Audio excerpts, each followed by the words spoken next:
Bonjour à tous et bienvenue dans le monde du cactus. Dans cette vidéo, vous allez voir comment sauver un cactus qui commence à s'étioler. Ce que vous voyez ici, c'est un cactus étiolé. Il était installé dans un endroit peu lumineux. Avant de faire le rempotage, il faut vérifier l'état du cactus. Comme vous voyez, il y a une fissure au niveau de la tige, provoquée par la terre non humide. Donc on va couper en bas de la fissure. Ça nous permet de vérifier s'il y a de la pourriture ou non.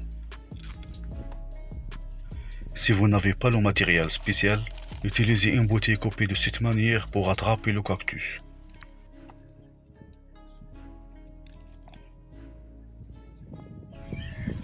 Maintenant, on va vérifier la partie souterraine.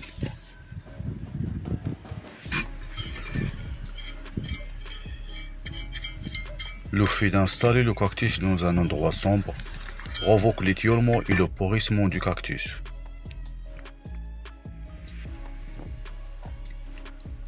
Et sans une intervention adéquate, vous allez perdre totalement vos cactus.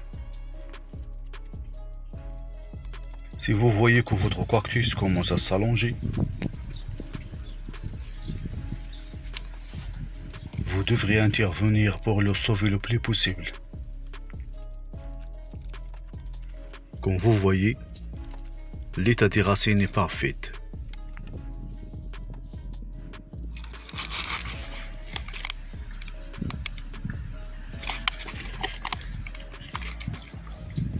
Nettoyez encore. Ça nous permet de voir s'il y a des taches de pourriture ou non. C'est parfait, il n'y a pas de pourriture.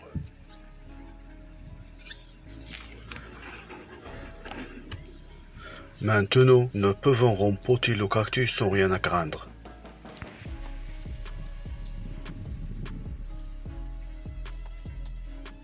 Préparez un mélange de terre de jardin, sable et du fumier sec mélangé avec de la terre. Vous pouvez aussi utiliser un substrat pour cactus, selon votre choix. Donc voilà, notre pot contient un mélange de terre de jardin et de sable. Ajoutez du fumier sec et mélangez bien de cette façon.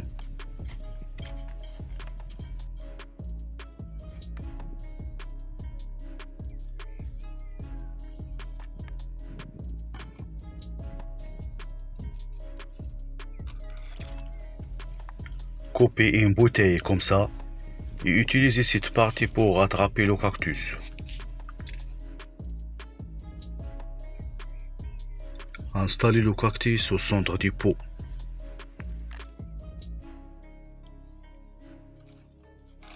Réduisez les racines si elles sont longues.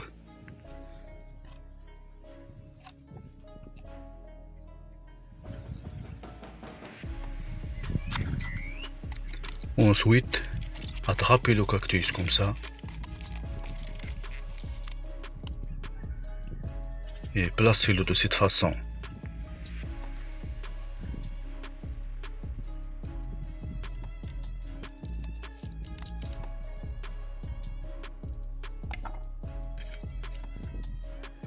Ajoutez le mélange de cette manière.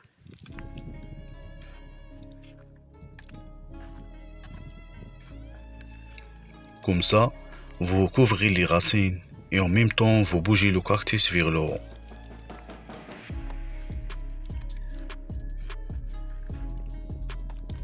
Ainsi les racines ne tourneront pas en rond.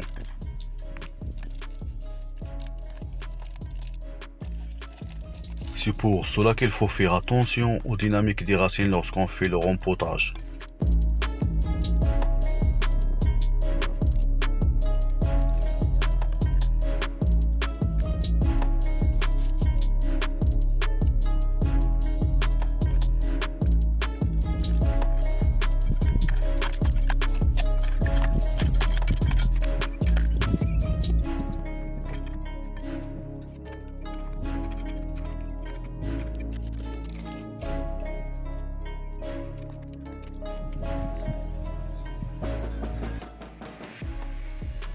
Ajoutez du fumier sec pour garder la surface humide.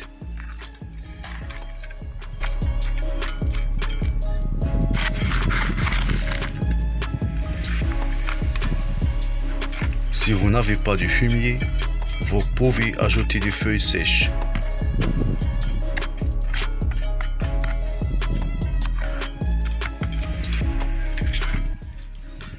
Arrosez bien votre cactus cette fois, puis attendez que le tiro sèche pour reprendre.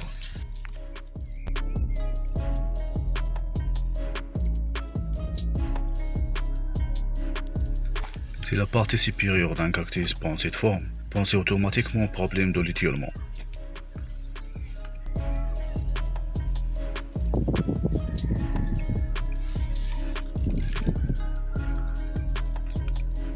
Ce que nous allons faire, c'est de diviser cette tige en deux boutures.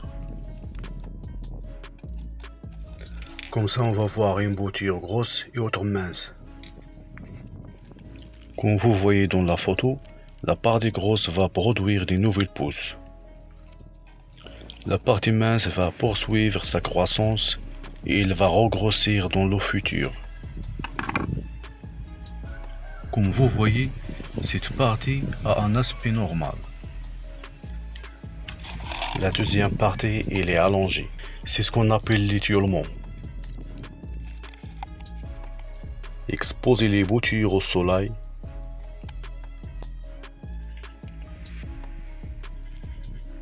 Laissez sécher la coupure avant de la mettre en terre. Le temps de cicatrisation de la surface coupée est très important. Spécialement pour la partie qu'on va placer dans la terre. Cette opération évite les problèmes de pourriture.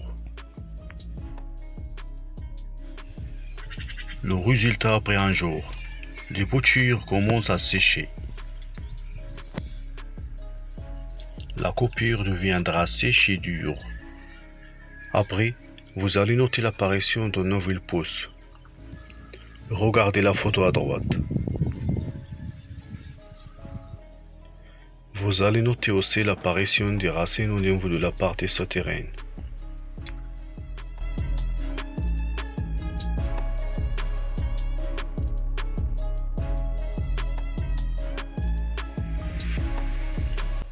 Mais pour obtenir ce résultat, il ne faut jamais arroser la bouture au début.